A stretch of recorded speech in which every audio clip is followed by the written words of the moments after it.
Hey, this is Simon. We have a lot of fun with our spoiler section and we want more of you to have access. So we've added the spoiler perk to the Landed Knight tier. Follow the link to buy me a coffee in the show notes and sign up to hear the future. Thanks.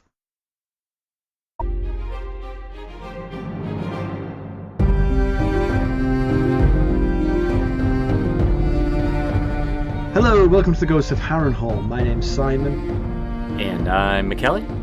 Thank you for joining us for episode 310 of our chapter-by-chapter book review of A Song of Ice and Fire by George Martin. Today we'll be discussing chapter 38 of A Dance with Dragons, which is named The Watcher. Ooh, mysterious. Well, as always, we're going to chat about the chapter and try not to spoil any future plot points for you, unless, of course, you have a Buy Me a Coffee Sustainer tier that includes spoilers. Well, then we are going to spoil things for you. But regardless, hopefully we'll provide you some entertainment along the way. We'll summarise what happened, discuss our thoughts on it, provide some useful background, compare it to the television show, indulge a little pedantry and cover some relevant news and listener correspondence. Be sure to check out the show notes. We'll provide some additional information about the characters and geography of this chapter. How are you, Mackelly?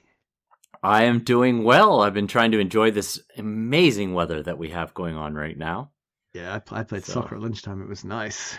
Oh, I bet. Yeah, my terrible team has found some form. Okay. We have turned the corner of the season, so we've played everyone once and now we're playing everyone for a second time, and 2 weeks in a row we've beaten a team who smashed us in the first half of the season. Nice. Yeah. Yes, little payback. Happy about this. I like it. You could finish 500 possibly if serve holds. There is a complete whipping boy in the league, so we'll definitely. They've lost every game, including to us. So we could conceivably finish above 500. Oh yes, true. So how are you? How are you doing? I'm very well. You missed out. I joint hosted a board game. Yes. I invited you, but you couldn't come, and it was a shame.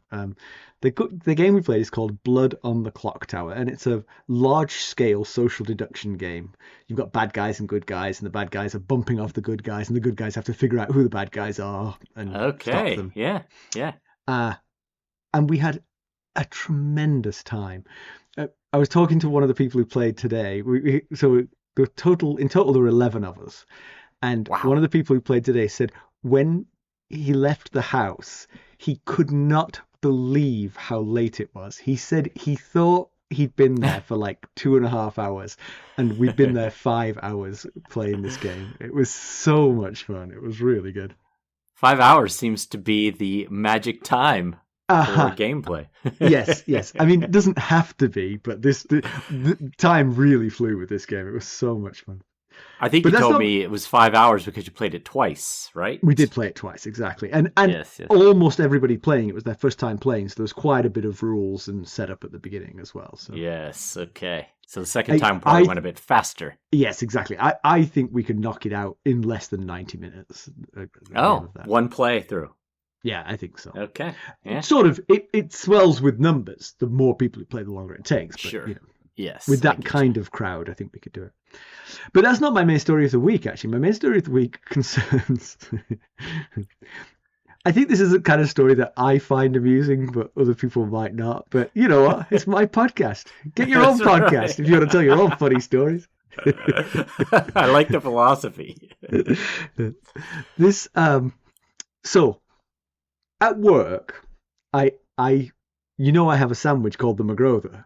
Yes, I've partaken in it many times. Yes, the McGrother's a good sandwich. It's only called the McGrother by me, to be clear. Yes, it's not on the menu that way. No. But there's two ways you can order the McGrother. One is go down to the cafeteria at lunchtime and write out the ingredients of the McGrother on a piece of paper and hand it over, and then they will make it. The other way is there's an online form where you can fill it in. Now that one doesn't always work out as well. Right. The thing about that is, the good thing about that is you jump the queue because you can do that anytime in the morning, and then your first dibs on the sandwich. You know. Yes. But here's the conundrum for me. If you order online, they put it in a disposable plastic container which goes in the trash, and it really bothers me. if you order in person, you can have it in a reusable container, which can get washed and used again. And so, trying to care for the environment and the future of the world, I prefer to do it in the reusable container, but I want to get my sandwich early. So, I see the conundrum. You see the conundrum. So, yes, the lady who makes the sandwiches is kind of new, and I haven't bonded with her yet, and she's a little bit off-putting, I have to say. She's not because she hasn't bonded with you yet. Well, possibly that's it, but she wasn't encouraging bonding, because every time I glance over at her, she scowls back at me, sort of thing. Yeah. Right. But I was walking past. This is just yesterday, actually, that this happened. Yesterday morning, I was walking past, and I said, I'm going to introduce myself. So I went over and introduced myself. I said, I'm Simon. I always get the same sandwich. And I said, if I order it online, it'll come out that it's for Simon, and it'll always be this. And I described the sandwich to her. Could you put it in a reusable container? Yeah. And she said, with a smile that would have warmed the heart of anyone, she said, of course I could. You just had to ask. That's great. Yeah. And I was like, I have misjudged this lady. That is, I right. should not. I've got it all completely wrong. So lunchtime starts, and I go down, and I see that the reusable container is out in front of her. She's ready to go. She's set. She's making sandwiches, and I stand around for a little while, and she makes sandwich after sandwich after sandwich. Not mine. None of them right? And I'm like, okay. Did she just play me? Did she just put on this, like, of course, I don't mind special orders. Yeah, I'm here to serve you. You know, she rolled her eyes when you walked away, like, yeah, right. You'll get what everyone else gets, and you'll like exactly. Except you get it last. Right. So, I stood there. I mean, I stood there for fully half an hour, and eventually I went up to her and I said, I put in an order. She said, I've got the container here waiting, but it hasn't come through. And I was like, oh. She said, you are the second person to say the online orders weren't working today. She said, I'll make it for you now. So, but she didn't know what it is. I told her earlier, but I wasn't going to test her memory. So I got right. one of the pieces of paper and I wrote out the order like you're supposed to do. And I handed her that. But here's the trick now. I've already bought this sandwich online, which payroll deducts. But now I filled in the piece of paper, which you're supposed to take to the cashier for them to charge you. Right. Yeah. So I'm like, oh, man. I said, so what could I do here? I mean, I could just walk off with this piece of paper, but if someone sees me, they might be like, hey, you're stealing that sandwich. That's some super good Samaritan. Hey, get back here with that. So I talked to our old friend Joan, and she said, just walk off, fool. It doesn't matter. Yeah. But you know me, I'm going to make a big deal out of this. So I go up to the cashier while I'm still waiting. She's still working on this sandwich. You got time to sort all this out. I say to the cashier, so I explain it all to the cashier. You know, I've ordered it, already paid for it. Now I've had to order it again. I'm going to have a piece of paper. And he looked at me and he said, I don't care. I have things to do, and none of which is to worry about what you're talking about. He grabbed me and said, I don't care. And then, so finally got the sandwich, and I started to go up the stairs, and from across the cafeteria, Joan went, stealing a sandwich! Yes. Well played, Joan. Yes. Oh, that's good. Well, you got your sandwich, and you got your green container. And so I made a bond with the sandwich lady, so from now on, it'll all be good. That's right. Yes. Now you've done what you've needed to do to set everything up perfectly in your life. Exactly. And then they'll stop offering the ingredients for that sandwich. Apparently, the machine that spits out the online orders is broken. So maybe right. Yeah. I chose the wrong day to find out how to fix this problem. All right, let's get down to business. How do we leave the Watcher? Well, given that this is the Watcher's first and only chapter, we didn't. Oh, except we did. Because the last time we saw Areo Hotah, for 'tis he, He was ordered to arrest the Sand Snakes, Oberyn Martell's daughters, and then tasked with thwarting Princess Arianne's plan to crown Myrcella and start a war with the Iron Throne. He did as tasked, killing Kingsguard Knight Aerys Oakheart in the process. He escorted Arianne back to Sunspear and to her confinement. Finally, he escorted her to a meeting with her father. However, he was not present for their discussion. Mackelly, better give the summary of this one. Okay. Well, in Sunspear's Old Palace, Areo Hotah watches everything. The White Knight Balon Swann, the sand snakes scattered at separate tables, lords and ladies glittering by candlelight, as Maester Caleotte carries an ebony chest with silver fittings to Prince Doran's dais. Caleotte opens the chest to reveal a massive, grinning skull. Obara Sand sets it on a black marble pedestal. "The mountain rides no more," Prince Doran declares, tears in his eyes. Tyene asks Balon if Gregor suffered as he died, and is delighted to hear Gregor's end was long and painful. Nymeria calls it justice. Swann bristles. Poison is a foul way to kill a knight. Doran answers that if ever a man earned such a death, it was Clegane, for Elia and her children, adding that this is the justice Dorne longed for. The Seneschal Ricasso toasts King Tommen. Cups are filled with wine. Tyene and Lady Nym brush off the toast. Obara dumps her wine onto the floor and stalks out. Arianne quietly follows before returning during the 7 courses. Hotah notices that Arianne, or his little princess, as he thinks of her, has changed a lot since her confinement and the thwarted crowning of Myrcella, but he thinks that it also involves a secret her father shared with her after her confinement, one that he is not privy to. We'll be right back. Hello, friends. Are you ready to make some unforgettable memories? Well, if so, consider the Marriott Bonvoy program. Discover the perfect destination for your summer getaway and unlock exclusive deals on luxurious accommodations. With our affiliate partnership, you'll enjoy unbeatable savings and a seamless booking experience. Don't let summer slip away. Visit Marriott Bonvoy today and make this vacation season one for the books. Use our Ghosts of Harrenhal affiliate page to check it all out and buy Bonvoy points or give some as a gift. The link to our page is in the show notes.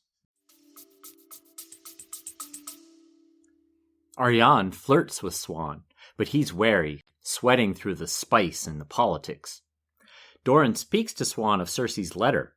The Queen wants Myrcella sent for a short visit to see Tommen, invites Trystane Martell to meet his future good brother, and Doran to fill Oberyn's vacant small council seat. Doran suggests telling Myrcella the news at the Water Gardens, where she's staying. Doran then floats the idea of going to King's Landing by sea, as his health might not allow an overland journey. But Swann talks of storms and pirates, and eventually Doran concedes overland is best. Hotah notes that the Kingsguard Knight is uneasy for reasons beyond stew and sun. Near midnight, Doran dismisses the hall and has Obara roll his chair to his solar. Nymeria, Tyene, Arianne, Ellaria, Caleotte, and Hotah join them, Caleotte clutching the skull. Once the doors close, the sand snakes press. Is that truly Gregor's head? Why stripped to the bone? Lady Nymeria reasons that Cersei dare not deceive them. Tyene swears to the effectiveness of their father's poison. Ellaria breaks. Enough skulls. Robert Baratheon, Tywin Lannister, Armory, Lorch, Gregor Clegane, even Joffrey are dead. Must vengeance devour Myrcella and Tommen, along with Oberyn's daughters, and on and on? With that, Ellaria takes her leave. The Sand Snakes think Ellaria didn't understand their father. Doran says she understood him better than they ever will.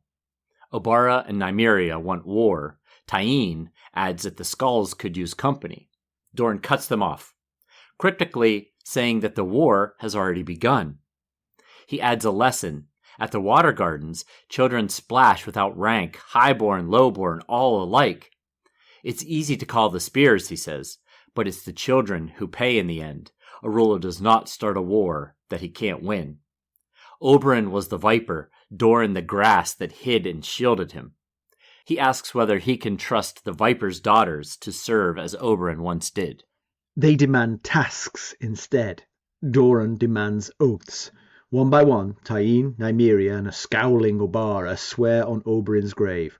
Only then does Doran reveal his hidden game. Friends at court say that Cersei's invitation is a trap. On the road through the Kingswood, outlaws will attack, shouting, "Half man, half man." Trystane is meant to die. Doran is meant to witness and absolve the queen. Swann's fear of ships suddenly makes sense. Obara asks for her spear to kill Swann and his entourage and send Cersei a sack of heads. Can I just say, Obara, you're really not listening. You're really not reading the room. Right.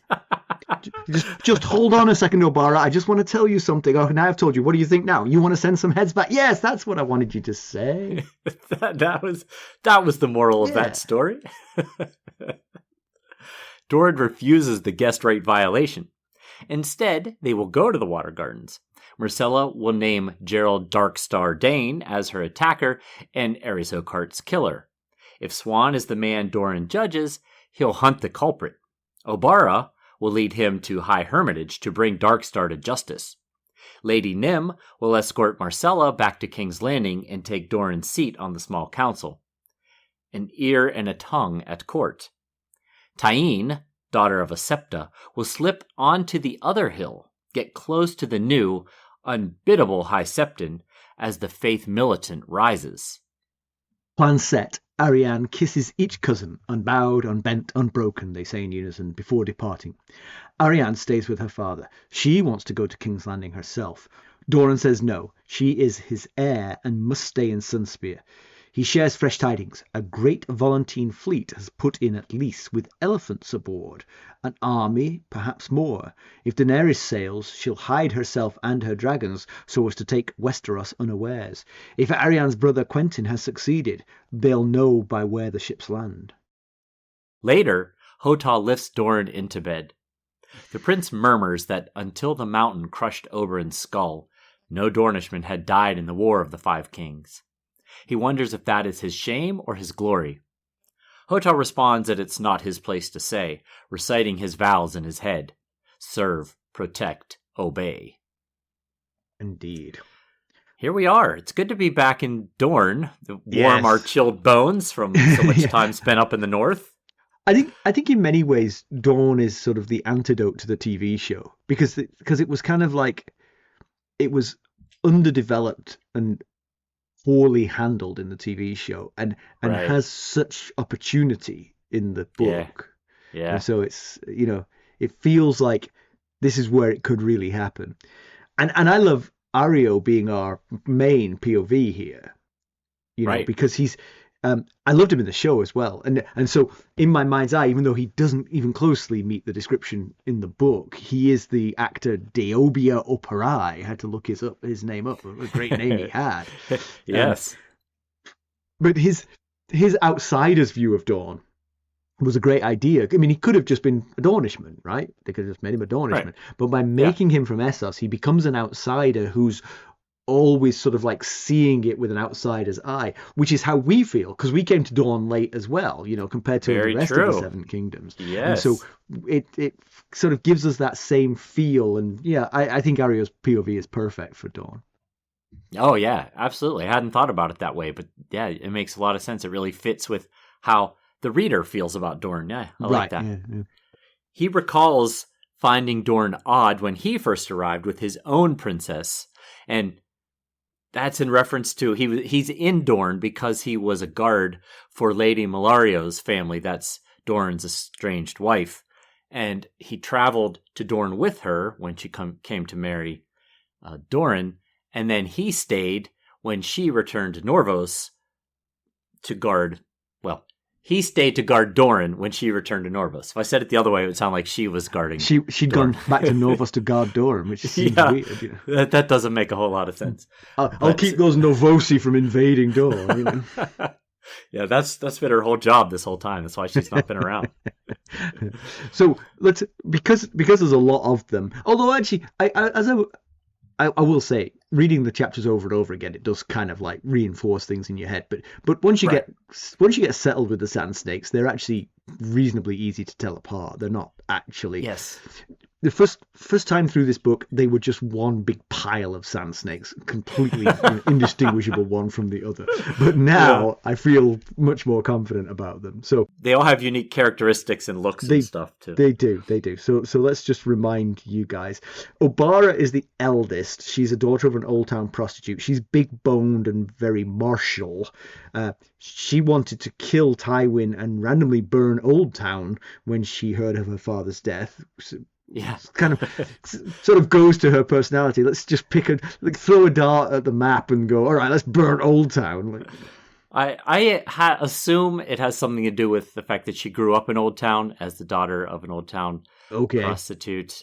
Maybe it did seem rather random at the time when she threw that out there.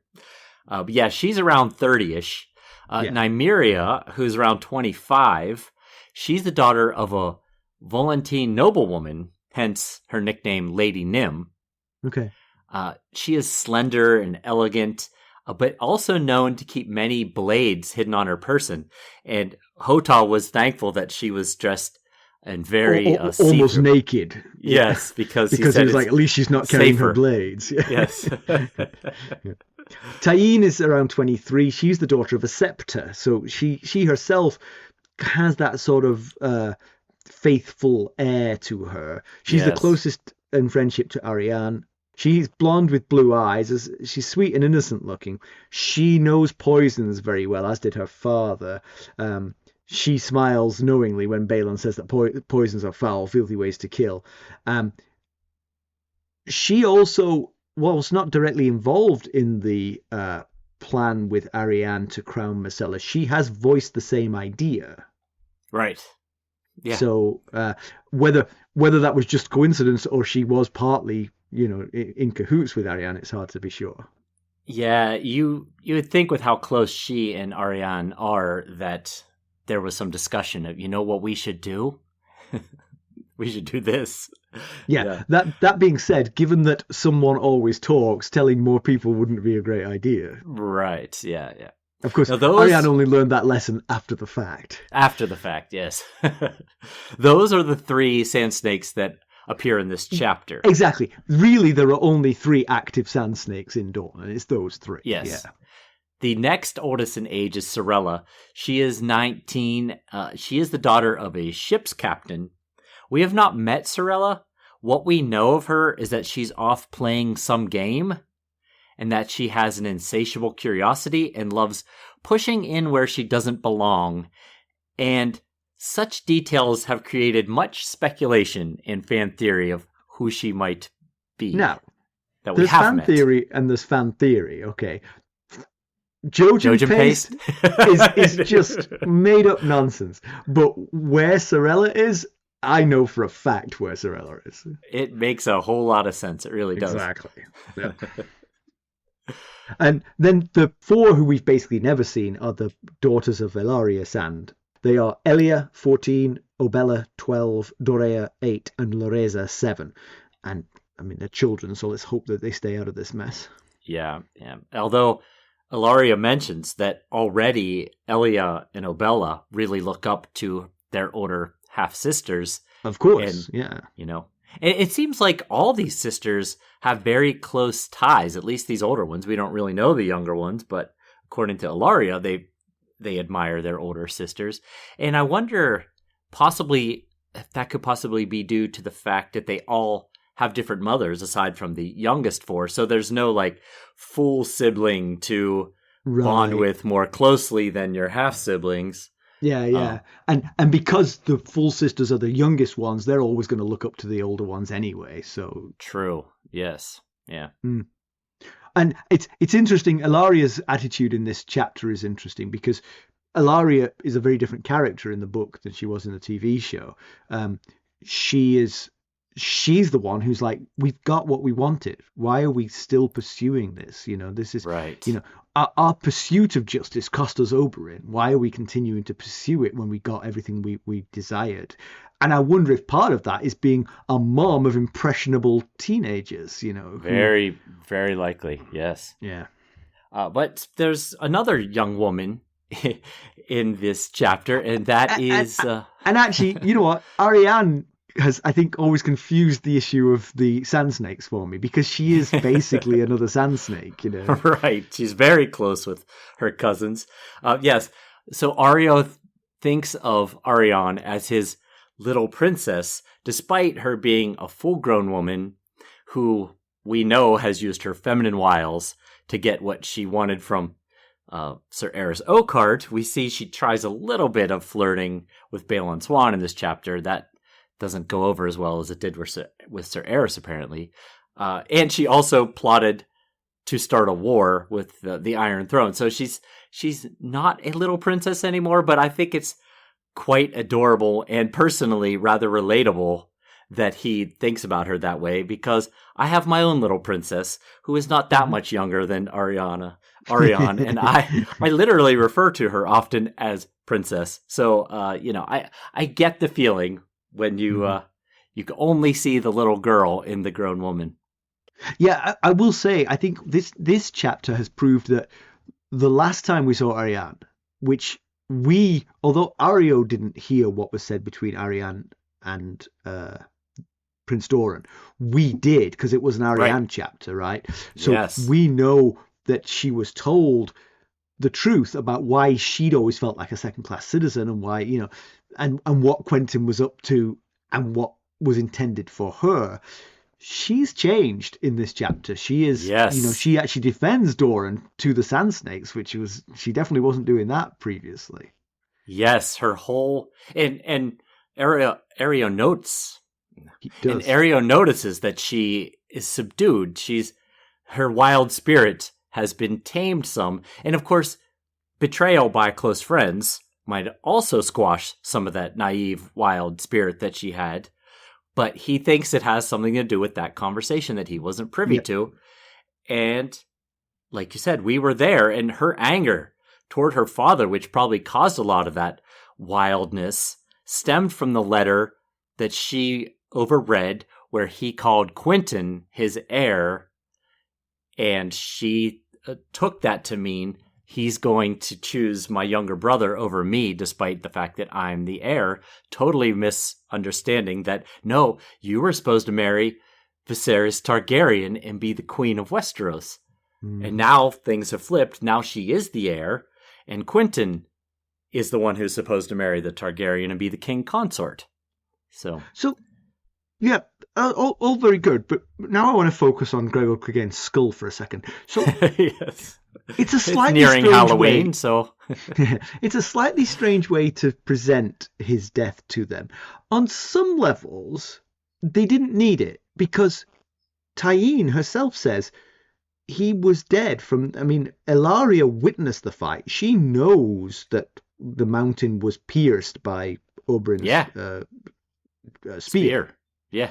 And so Tyene is like, he was dead from that moment. There was no way he wouldn't. So it's kind of like, do we even need this? And then if we do need this, is his boiled clean skull the right way to do it? Now, the skull looks pretty compelling because it's bigger than a skull that anyone has ever seen, and that fits. Right.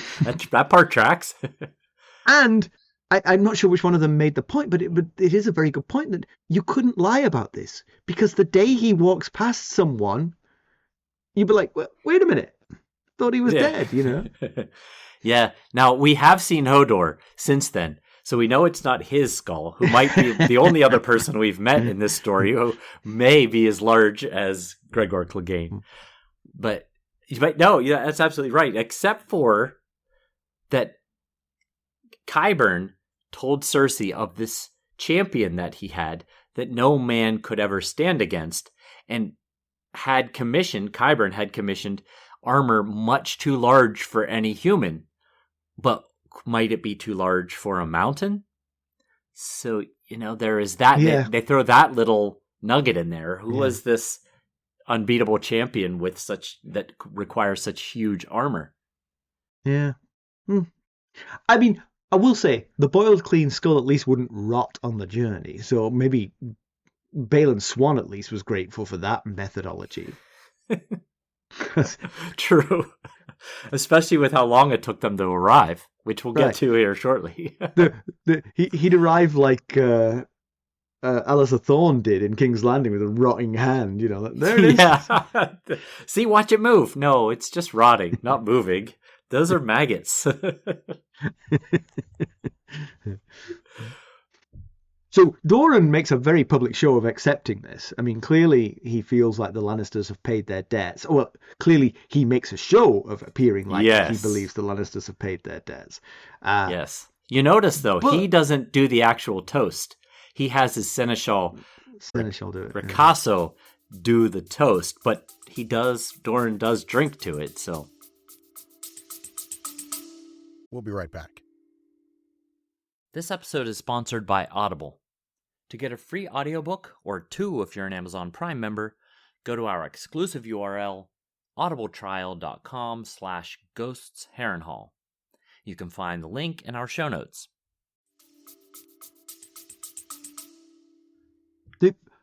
The interesting thing for me about that is if the other things that he knew hadn't come to pass, for example, if he hadn't learned from his friends in the court that this is all a trap to kill Trystane and take Myrcella back, might he have let it lie? It is Prince Doran. He is a peacemaker whenever possible. Right. Again, he's got this larger game he's playing over in Essos, but I do wonder if that intel has given him the freedom to do what the Sand Snakes want him to do, which is to confront Cersei. Yeah, but he's not openly confronting her. He's sending Sand Snakes to keep tabs on what's going on up there. We'll get to that. That in a bit, but I'm just asking, was his public display No, his public display was never genuine because he already knew this information. I'm just wondering if his public display might have been genuine, with a different set of circumstances. Right. Well, that's part of the problem, though, is that he's so convincing. He agrees to fill Oberyn's spot on the Small Council. He agrees to send Trystane to King's Landing. He agrees to take the land route. And it was also convincing that the Sand Snakes fall for it. Right. But he explains to them that that none of this is actually going to come to pass. The danger is the lords and ladies who are also in that feast hall, they don't know that it's not true. So could it cause some trouble that some of these lords and ladies might take things upon themselves, thinking they're doing the right thing, not knowing, trust in our prince. He's got a plan here. It's an interesting thought whether it was more convincing to Balon Swann or to the Sand Snakes, because you're right, the Sand Snakes fall for it hook, line and sinker, but they've had a lifetime of Prince Doran's personality to convince them of the accuracy of this, whereas Balon Swann, the first time he's met him, he might be like, I'm not sure he believes this. This is way too easy. He didn't even push back a little bit. Exactly. Yeah.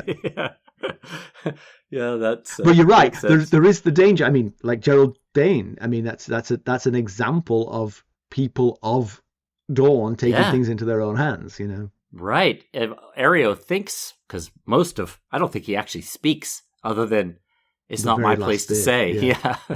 Oh, he thinks about the fact that trouble could come from any of these people in this feast hall, because Dorne is an angry, vengeful place right now, and Prince Doran's hold on it isn't as strong as it could be. Okay, but now I'll contend. What have they got to complain about? They got channeling your inner Ilaria Sand. They got everything they asked for, and they're not privy to the intel that Prince Doran has that says we're still being attacked by the Iron Throne. Yeah. Yeah, so they have no reason to do this, you know? Theoretically, they shouldn't. Unless many of them probably cut from the Sand Snakes cloth of, it's not enough. We want open war. The good idea here of Dorne is to send the Sand Snakes to be the face of Dorne, because A, it separates them, and B, it stops them being around to ferment more trouble within Dorne. I do worry they're not the most diplomatic people, but No, they're not. Swann Speaking himself, of diplomatic, he's on a mission which is, it's rich in diplomacy. It has a sting in the tail because there is a murder plot hiding behind it. But even then, during the feast, he can't help but disparage the poison that killed Clegane, which is a bold opinion to express in Dorne, which is renowned for its use of poisons. And not only that, but it's a bold opinion to use about the beloved father of these sand snakes and a beloved figure in Dorne in general. Right. Yeah. Yeah. Does he yet know that Areo Hotah has died? He doesn't, does he? No, not yet. No. Yeah. Man, that's going to be a shock to his system right there when he finds that out. It might be. Yeah, so as far as I remember, at this point, he doesn't know that anything is amiss, just that Myrcella's at the Water Gardens and Aerys is there guarding her. Well, we're not going to drag the poor kid into the heat of Sunspear. She's out at the Water Gardens. You'll see her tomorrow. It makes perfect sense, But he also thinks of Areo about how long it took Balon to get here. That Balon and his entourage's trek from King's Landing to Sunspear was slowed by feasts and hunts and celebrations from every castle and stronghold that he passed along on his way down through Dorne. And that was intentional. That was on the command of Doran for the people, the lords along the boneway there, to slow him down, to give them time to come up with a plan to cover the mess created by Arianne's Myrcella crowning plot. Yeah. Well, just a thought about that. It's interesting that Balon Swann hasn't gained a little more imperviousness to the hot peppers. I mean, presumably some of these places that that's true. Him, he's had a few opportunities to eat them. Maybe he knows better than to eat them from those previous experiences. Yeah. But Arianne and Doran, they seem awfully confident that Myrcella is going to stick to the Dark Star tried to kill me and did kill Sir Aerys while he was trying to protect me. Story. Remind me of a sequence of events here. As I understand the events, for the first part of that is literally true. It was Geraldine who cut her ear. And from that moment onwards, she probably wasn't paying a lot of attention to what else was going on after that.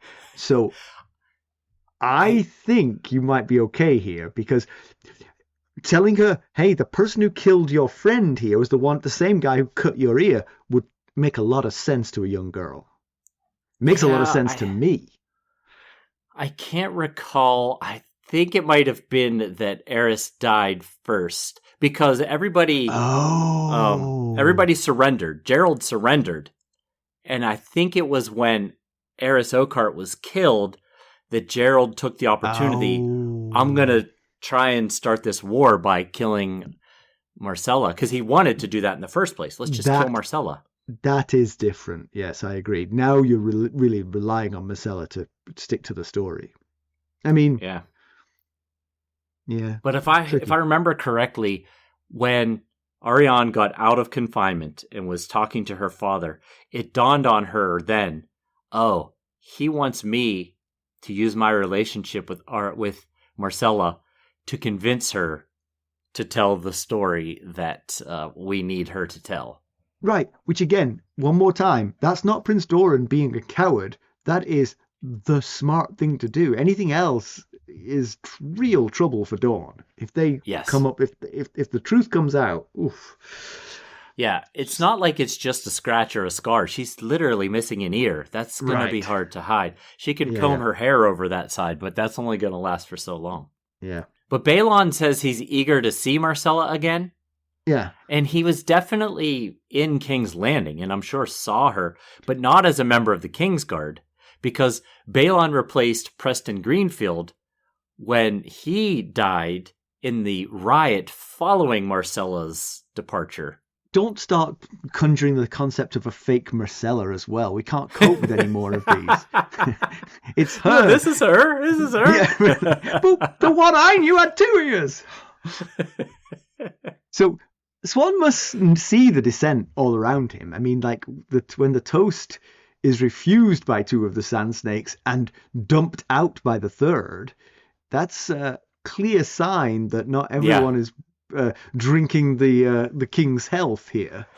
Right.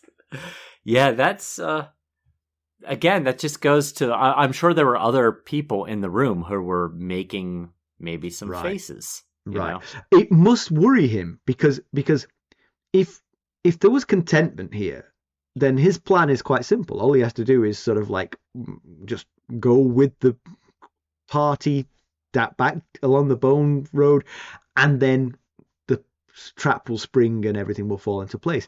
But now he knows he's treading a tightrope with angry people, and he has to keep this pretense up until they get to that point. And that's a lot of pressure on him, I would say. We'll be right back. Welcome to Our Pod, and by that we mean on Wednesdays we read. I'm Hannah. And I'm Laura. And this is a podcast where we do a deep dive into a new book series. Join us while we assess the plot, characters, and themes of each book, while laughing at some of the more interesting choices. You can also tune in while we share what we are reading, watching, and or enjoying. You can listen to us as we are shiting on the wheel of time, blazing through the Poppy Wars, analyzing the Murderbot diaries, peeking into the Greenbone saga, cycling through Legendborn, breaking into the Earth, and growing through the Year of the Dresden. The Year of the Dresden. Plus more. There is something for everyone. Oh, yeah, and he was getting nervous. He was sitting there sweating, and it was making Areo think, why does this guy seem so nervous? There was no real reason for him to be as nervous as he seems. So, yeah, if he's already nervous and he's got to go through this entire thing, right. he's gonna have a stomach ulcer, which he might get from the Dornish food anyway. But possibly, his resistance to Arianne's charms will probably help, but at the same time might not help. That actually might be a way for him to ease his pressure somewhat. But yes. But anyway, the point is, after all this, I am totally with Doran and Ilaria. They've got their revenge. Everybody who was involved, all the players in Elia and the children's deaths, are now accounted for. The only person you could point to is Cersei, perhaps, but she was not involved in that. Yeah, you're absolutely right. Everybody else, everybody who benefited from it, everybody who was involved in it, everybody who ordered it, they're all gone. And we've heard before that Dornish strength is in its mystique, not its actuality, Right, yes. So what are they going to do? Rise up against the Iron Throne? They'll lose. They'll definitely lose. So yeah, and that's something I think that that a lot of them, especially these sand snakes, might be too young to realize is we can't win an open war. We have to do things the Dornish way, Yeah. But I thought that Ilaria's speech was really good, that vengeance only begets more vengeance, and so on and so on. And I think what she's getting at is sometimes the cause can become one's sole purpose, and they don't know what to do with themselves when that cause has been satisfied. Right. The cause has been finished. We did it. We won. Okay. So they keep fighting for this finished cause to maintain this sense of purpose. And that, that's just going to cause more trouble than if they would just accept the fact, okay, the cause is over. I've got to find a new purpose for my life. Right. And in particular, she was the one witness to the duel. So she's appeased by the skull. The others should really think, well, I mean, absolutely, they loved him as much as she did, but she was there. She knows that his opponent got his comeuppance. Yeah. But you're right. You're right. They've got a purpose in life now, and the sealing that off is not really an option to them. Right. It's what defines them as people at this point, and they need to change that. But I thought Ilaria, she seemed really wise, strong, deep. I wish we gotten to know her better, and I'm hopeful that maybe we will going forward because she seems like a really good character. Yeah, and I mean, I'm spoiling my own comparison with the TV show, but it makes me kind of sad for the way Dawn was handled in the TV show, because she was played by the always excellent Indira Varma, and her character was much more one-dimensional in the TV show than it is here. It's a richer character. So yeah, I agree with you. I hope we do get more of her. So the Sand Snakes paint a picture of conflict swirling around Westeros. They feel that war is inevitable. And this is where Doran sort of starts to reveal what he knows. He says Yes. the war has already begun, but he doesn't specify how yet, because he wants the room cleared of he just wants only need-to-know basis to hear what he's about to say. Yeah, he doesn't reveal some of it. I think when he says that, he's referring to the plan to marry Quentyn, his son, to Daenerys, but also the plan he does reveal of positioning the Sand Snakes in King's Landing. Subtle moves. We are doing things the Dornish way. Right. By contrast, Cersei's plot is heavy-handed and stupid as usual. I mean, basically what she's going to do is that men along the Bone Way are going to attack this armored troop, shouting half-man, and then killing the people who might be considered the half-man's friends, not the ones who are traveling with them. I mean, go after Balon Swann if you're the half-man's men. Right. Yeah. I mean, I have thoughts on this. Well, this more than Cersei did.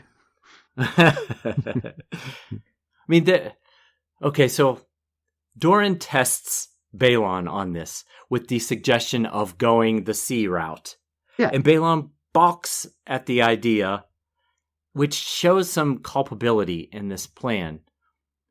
But on the other hand, at least awareness of it. Yes. Your orders are to bring him this way. Yes, I don't know that he would have been involved in the creation of the plan, but he is aware of its existence and has a role to play.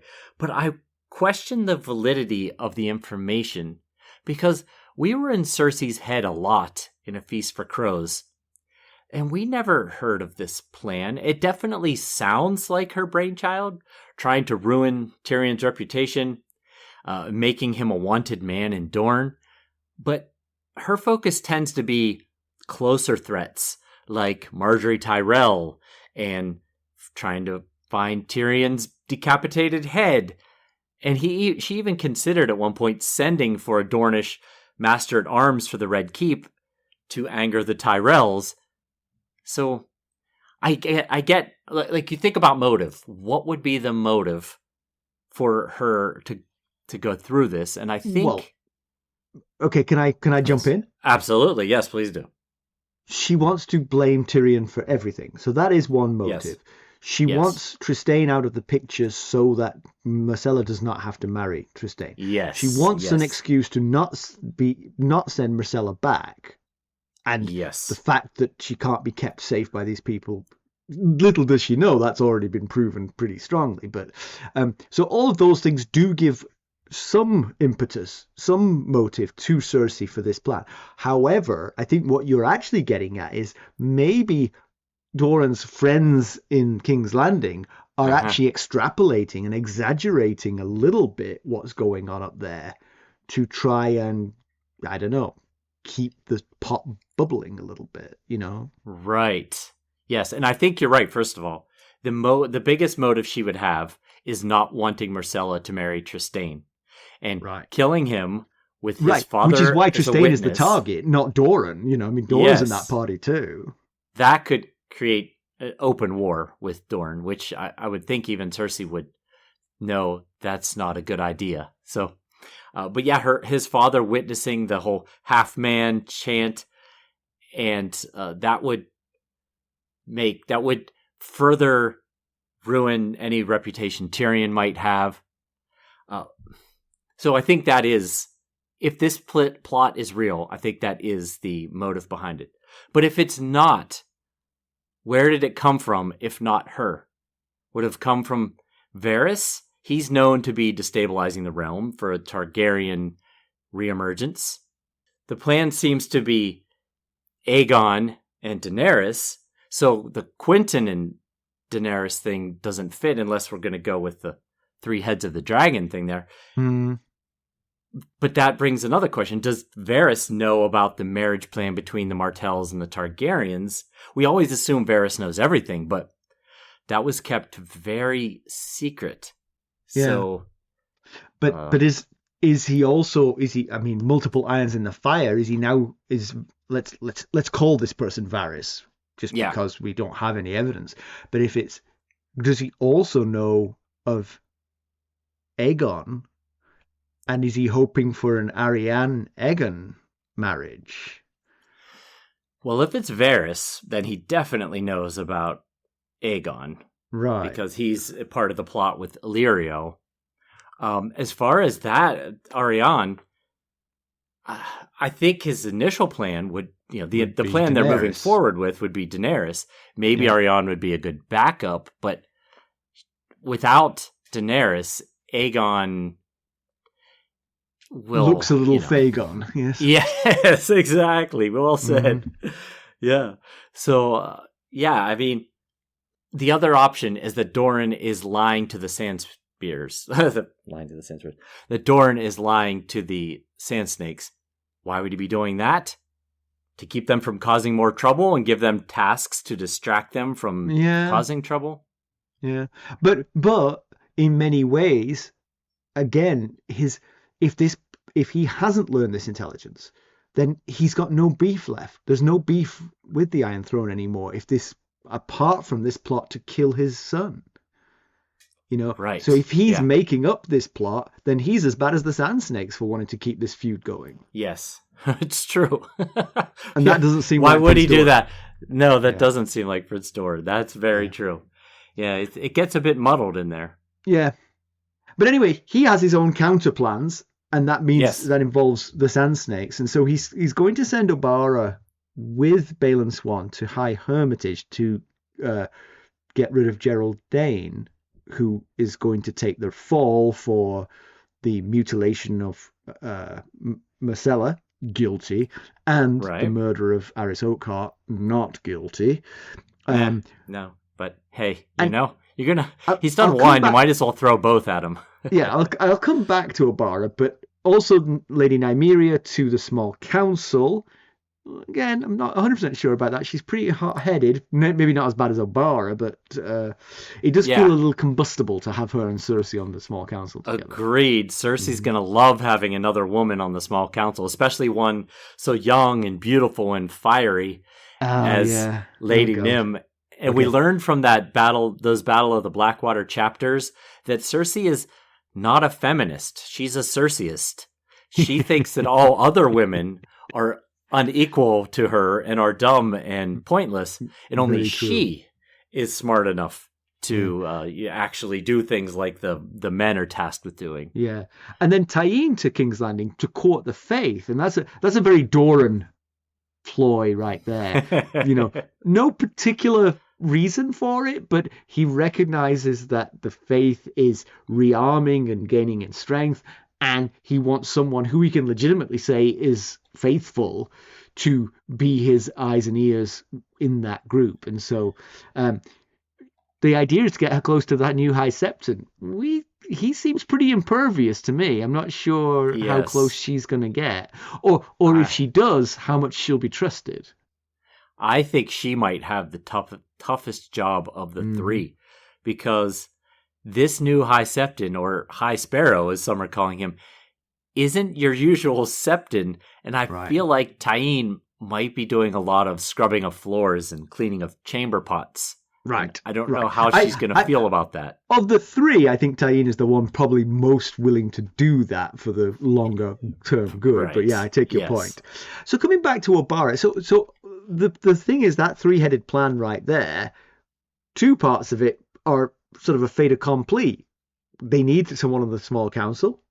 Doran has sent his niece Nymeria. Cersei's got to swallow that. That's in place. Tyene to the faith, they'll accept anyone. So that one's in place. The one that's tricky to me is this assumption that when Balon Swann discovers that Gerald Dane killed Areo Hotah, he is going to abandon his now one and only mission to protect Myrcella, to go and hunt down the killer of Areo Hotah. It's like, that's not what the Kingsguard should do, unless he takes Myrcella with him. But that seems like a very bad idea. Right. Let's put her back in more harm's way. PTSD much, Yeah. So I'm not sure that's going to happen. I mean, like, he's got other responsibilities, and revenge isn't high on that list.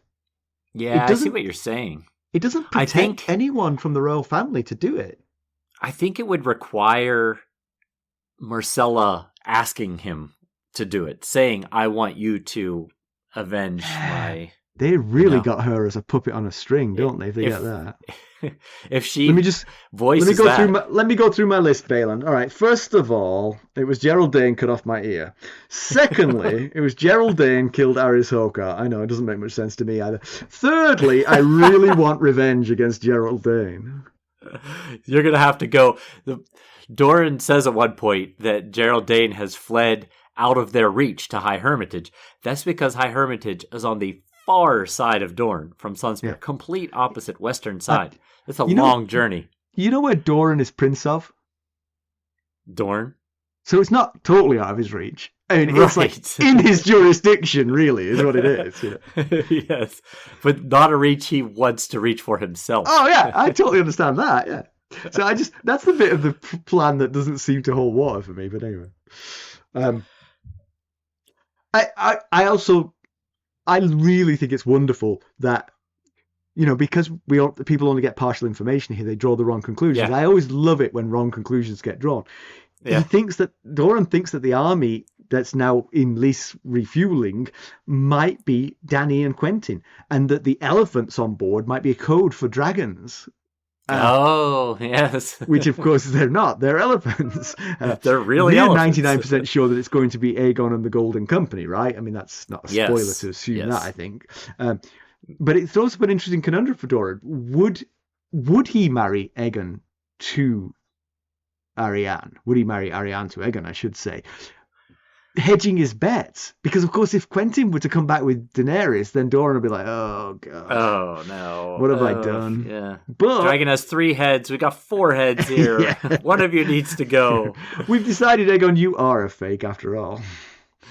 Well, there's a lot of family going on here, because Aegon is Doran's nephew, which makes him cousin to Arianne. Oh, first cousin true. To Arianne. It'd be a relief if they're not related. Right. Don't worry, we're not that close. But yeah, it's a threat to the Quentyn and Dany plan. Now, they all would still have the common enemy of the Lannisters, but it gets complicated with the fact that, let's see, Daenerys and Aegon would be aunt and nephew. Aegon and Arianne would be first cousins. Yes. And then Quentyn is obviously the brother of Arianne. So the whole thing gets very, very family tangled here.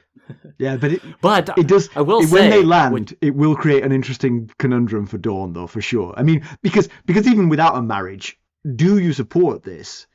Yes.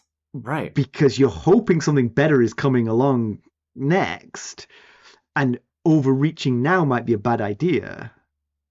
Yeah, well... But like you said, he's their nephew. Aegon is their nephew. Believed long-dead nephew of his beloved dead sister is alive and well. More than that, he's the nephew, and Daenerys isn't even related to them. Oh, right. Yeah. She's just related. She's related to Aegon, but they're not. Daenerys is not related to Dorne. Now, of course, So with Daenerys, obviously Dorne doesn't know this, but with Daenerys sleeping with Daario and about to marry his daughter, Aegon might be a good backup plan, regardless. Because that marriage with Quentyn is looking a little shaky right now. Right. Well, that's good stuff. I do like Areo. It's just you just get to be a fly on the wall and get lots of exposition and sort of move things forward. So one line in the whole chapter. Right. All right. Let's move on to some spoilers. If you join us at the upper tiers of the Buy Me a Coffee Sustainer levels, you can get in on the spoilers. All right. Good. Excellent spoilers. Thank you. How about some background? So Doran tells of his ancestor marrying a Daenerys Targaryen as part of a pact that brought Dorne into the realm. That sounds rather familiar as a plan. That prince was Meryn Martell, the good brother of King Daeron II, also known as Daeron the Good, who was married to Meryn's sister, Myrcella Martell. King Daeron and Prince Meryn negotiated for 2 years before the deal was done.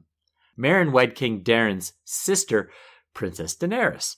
They were wed in 188 AC, and a year later, Meryn basically bent the knee to his good brother now twice over. Right. Doran also mentions that Daenerys was in love with her bastard half-brother Daemon Blackfyre. We all know Daemon rose in rebellion in the first Blackfyre Rebellion. Some say it was because King Daeron denied him Daenerys. However, Daemon rebelled 8 years after Daenerys married Prince Meryn, and Daemon too had been married to a woman named Rowain of Tyrosh, so that rumor seems rather unlikely. Unless it was just a slow burn. Yeah, it could have been. It could have been, yes. After several years of marriage, he was like, you know what? I'm going back to my first love. Yeah. Compared with the television show, like I said, the specific scene was dropped. They didn't bring the Mountain's head to Dorne, as far as I can recall, anyway.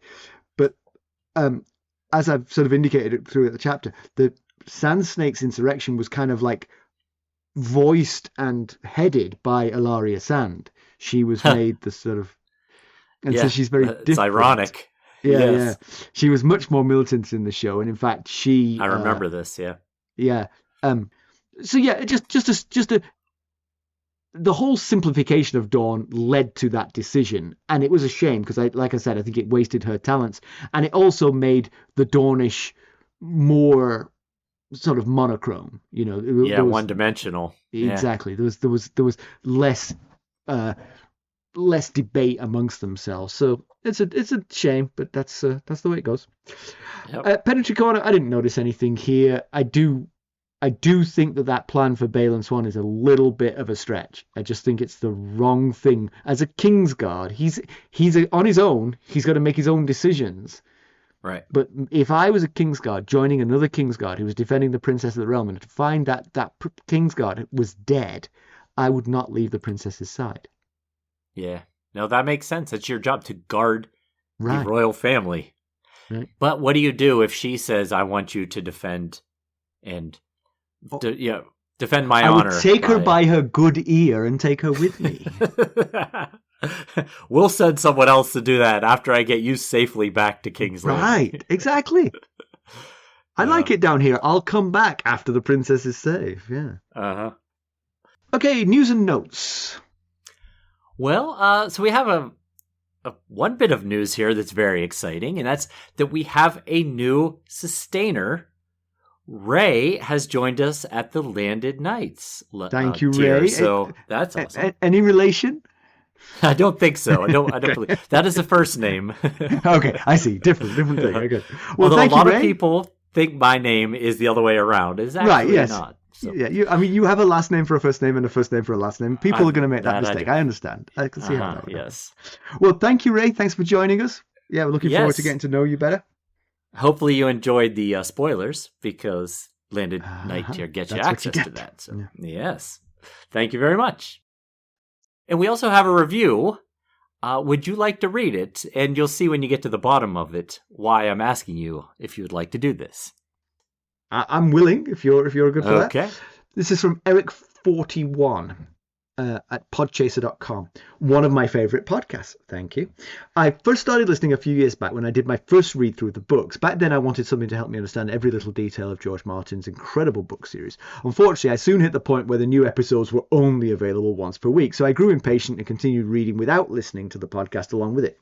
Luckily enough, however, I rediscovered you guys last year when I ran out of things to listen to while on my drive to university. Spotify put you in my recommendations, and I remembered how good this podcast was I had listened to years earlier. Since then, I listened to all of your episodes and can safely say this is one of my favorite podcasts out there. With your in-depth analysis, you managed to spot details I missed by casually reading the books, and therefore I wanted to express my gratitude by creating an account and giving you a well-deserved 5-star rating. Thank you for being such an excellent driving companion, and keep up the good work. Best wishes from Germany.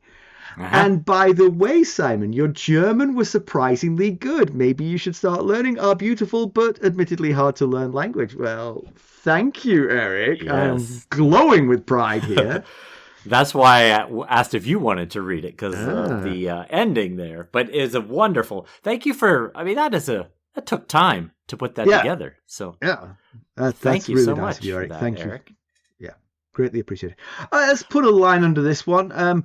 Dorne is appeased. Sort of. But partially. But as usual, Cersei cannot be satisfied with bringing them to heel. She has to exact revenge for what precisely? But you've raised a good point. Maybe Cersei wasn't plotting this. Maybe this plot is being done without her knowledge to keep the strife between Dorne and the rest of the realm going. So, yeah. Yes, right. If it's true, the best known reason is to prevent this marriage between Myrcella and Trystane, and as a side measure, blame Tyrion for it. I could have seen her, if it was her plot, framing the Tyrells, because there's already bad blood between the Tyrells and the Dornish. If it's not true, as you said, who could we describe as keeping the realm unstable at the moment? And, that would fit, that Varys would fit that role pretty well. And, maybe he's trying to prevent, or like you said, we have to call him Varys because we don't really know. But whoever it is, maybe they're trying to keep the Martells and Lannisters from cementing an alliance by patching things up. And at the same time, setting it up to align Doran with his nephew, Aegon. Right. But that puts them at a tricky spot, because you support this nephew you thought was dead for so long, or are you going to support your son? But first, you have to believe that young Griff is Aegon. That's step one. And you have to rely on your son to woo the princess, which might not be happening either. Yes. So. Yes. Too many unknowns for sure.